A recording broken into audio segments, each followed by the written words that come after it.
I'm going to do a video on the sills of a Mercedes 107 SL. So many of these SLs have got rusty or rotted out sills, and if you're restoring one or rebuilding one, it's very difficult to know what it should look like because so much of the car has rusted away. So I'm just going to do a video. I don't think it's ever been shown before what these cars will have looked like when they were new.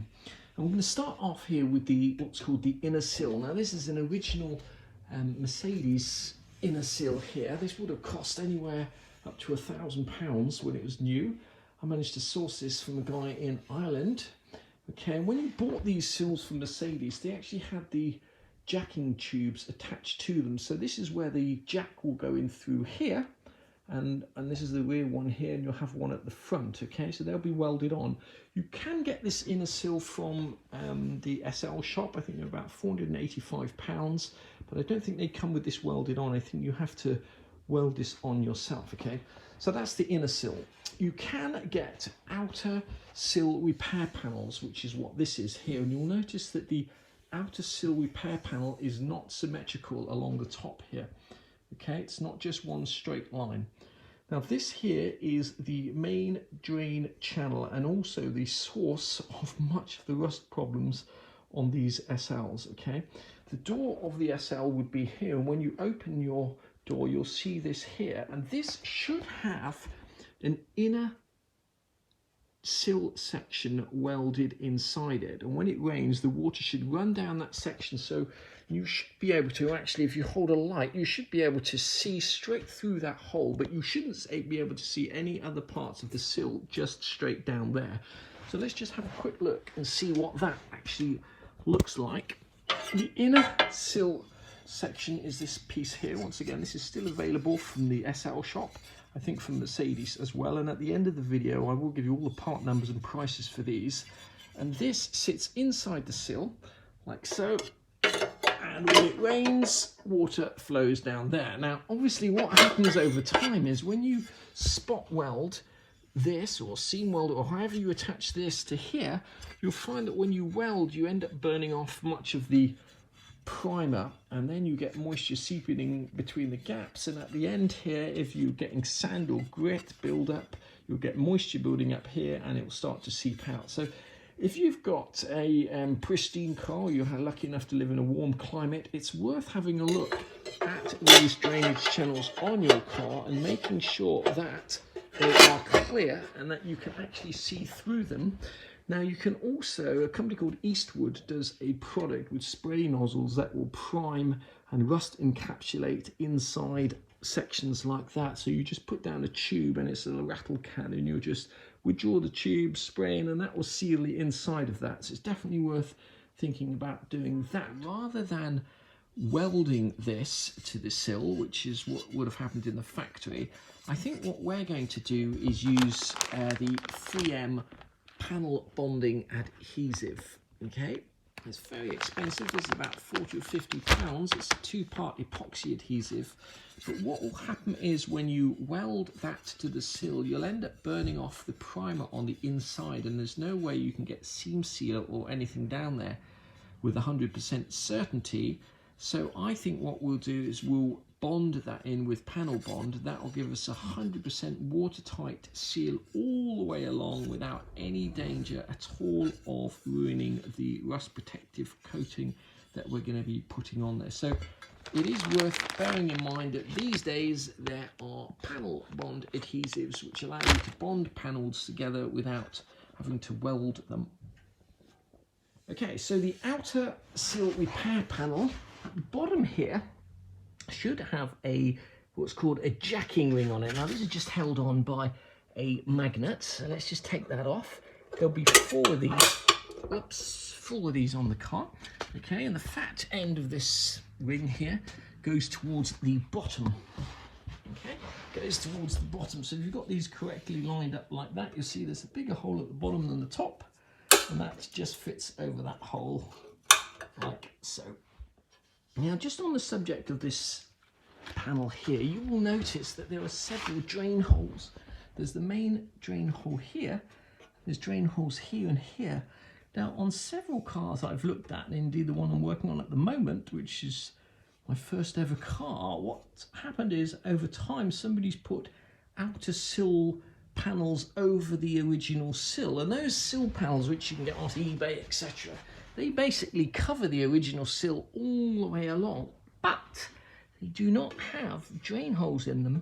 And if you don't drill drain holes in them, what will happen is, if you just take your car along to an MOT station or a roadworthy or whatever the process is called in your country, and it fails on rusty sills, and you buy a set of sills and somebody welds them on for you, if they don't know how this is made up, there's a very good chance that they will not put any drainage holes in, and what will happen is, every time it rains, you'll get water going in there, just filling up your sills with water and eventually rotting them out. And you'll see when we go and have a look at the car down at the garage that there is very little left of this jacking tube here, and there's very little left of the inner drainage channel. If we move on to the end of the sill here, the inner sill should have these flanges here. There's 4 of them, 1, 2, 3, 4. They'll often be rusted away, and there should be an inner sill panel that fits on the end there, and there will be a symmetrical gap down here basically for water drainage. Now those end panels, you can get them from Mercedes. This is a Mercedes one. The Mercedes ones are electroplated with a very tough and durable finish, whereas this is one from the SL shop, which I think is just prime. It's not covered with the same stuff at all. When I first got this panel, you'll notice there's a big gap along the top here, and I assume that this was just a dodgy panel with poor fitment. I did mention that to the SL shop, and they were very good about it and said just send it back. But in actual fact, the one I got from Mercedes, which is more expensive, is exactly the same fitment, so it makes me think that this outer sill repair section here is actually not quite the right shape, and that this should be bent down and this shouldn't be a right angle. Not quite sure about that yet, but suffice to say, this panel does not fit very well with the outer sill repair panel. In here will be the basically bottom of the A pillar, and this will all weld to that, and eventually you'll have the bottom kick panel welded to that as well. If you are planning on making up your own section, here's a closer look how this is put together. This is this ridge here,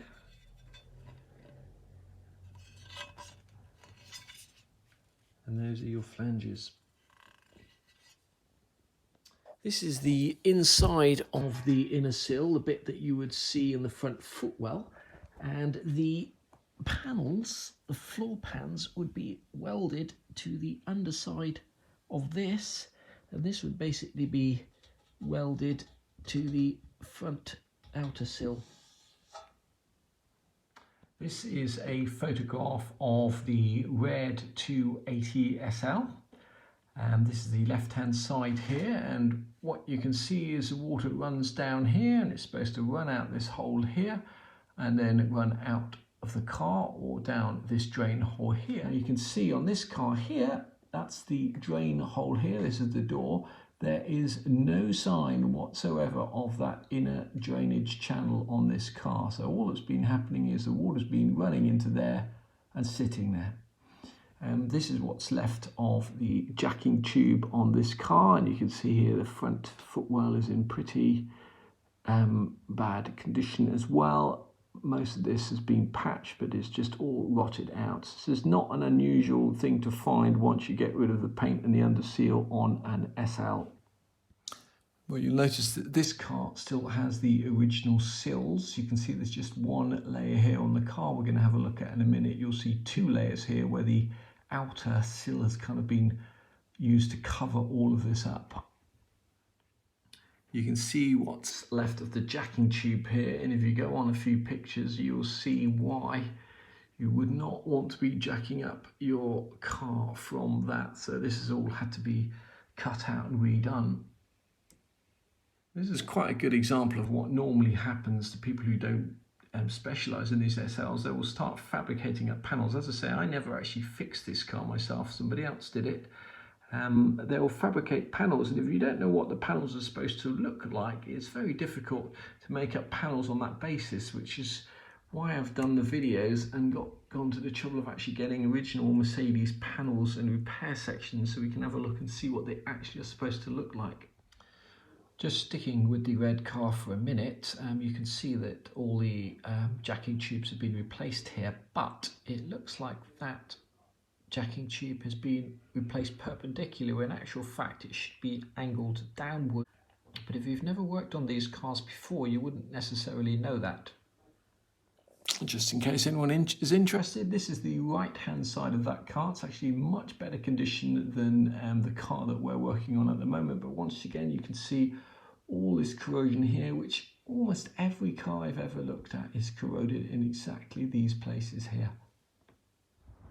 I'm down at the garage and I'm going to show you a very common problem with these cars if they've had any work done on them. So if we open the door, you can see the drain hole here. If we have a look underneath the car, okay, here's the jacking tube here. Now this has all been rebuilt on this car. This is the bottom end of the drain hole. It's good that it's actually got a drain hole, but if I put my finger inside there, I should be able to feel the inner sill drainage channel, and it isn't there. That's because the person who fixed this car wasn't aware that there was such a thing. Now, if we look at the right hand side of this car, okay, remember this is where the drain hole is. We have a look underneath the car. Dun, dun, dun, you will not see any drain hole there. Okay, so once again, there's drain holes along here. Once again, the person who has rebuilt this car had no idea that there should be a big drain hole there, let alone that there should be an inner sill drainage channel. So all that'll happen is when it rains, the water will just sit in this part of the sill and rot it from the inside out. Now this is the left-hand drive 280 SL that we're working on, and you can see that this car here has had an outer sill plate put on it, and this is where the jacking point should be, but they've just placed this over there, and I imagine that the inside of this has been replaced. But once again, you will not see any drain holes in this sill at all. So what's been happening over the years is the water just runs down the hole here and just sits in the sill, and the net result, I don't know if you can see inside there, the net result is just water sits in here for years on end and rots the car. I don't know how well this will come out on camera, but if you take a close look at this, the shape of this sill here, this is not two right angles. That might be a right angle up at the top there, but that there is definitely not a right angle, which makes me think that that inner sill repair panel that we have here is a slightly different shape. On this particular car, this is what we found lying inside the sill, which is what's left of the inner sill drainage channel. This is a view from the inside of this 280 SL, and you can see this here is what is left of the jacking tube on this car. We've pulled out an amazing amount of rust and debris from the inside this sill. So what we need to decide now is exactly how far we go, whether we replace the entire inner sill, which probably doesn't need to be replaced, or whether we just make a piece up that goes in there, or whether we cut a piece out of the inner sill that we've bought. You can see that in the past somebody put a patch in here and patched that, but of course they haven't bothered to put the jacking tube in or anything like that, let alone any drainage channels in the bottom of this car. This here is a view down the sill. You can see that the inner sill is quite corroded. You can see why they've put that patch on the outside. I don't think we'd be able to take that off and try and cut in an inner sill repair panel there. There's not enough of the original sill left. Just before we finish down at the garage here, this is the wing that's come off the left-hand drive 280 SL. And you'll see that this wing here at the bottom of it, how it is indented here, and these two holes, they'll bolt onto the sill repair panel. Just going to finish this video with some part numbers and prices, etc. Inner Sill drainage channel number 14 on this picture, part number A107 637 0240. That's this part here. That is available from the SL shop and from Mercedes as well, I believe. That's about £32–33 from the SL shop. The jacking point support rings, there should be 4 of them on your car. Those are these things here. We got them from Mercedes 107 637 0013. You'll pay anywhere between £6 and £20 for one of those, depending where you get it from. The actual outer sill, part number 5 here, is not available as far as I'm aware.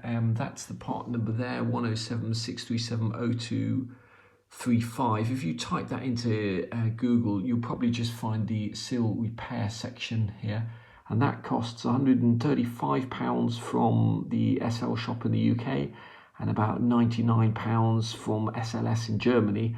But do bear in mind, since the UK left Europe, that there's now import duty to pay on parts. So for example, we bought the Inner Sill from Ireland and we ended up paying VAT on that at the rate of 20% and also a handling charge. So if you are buying things from some of the German suppliers and you're UK based, just bear in mind that there is now import VAT due. Number 8 is these end pieces here. The sill end plates, you can get them from Mercedes and they're about £50. Or you can get them from the SL shop, they're about £40. That's the part number there of the right hand one. And I've mentioned this before, but if you do ever need part numbers, mb-teilerkatalog.info is the place to get pictures and part numbers for your Mercedes.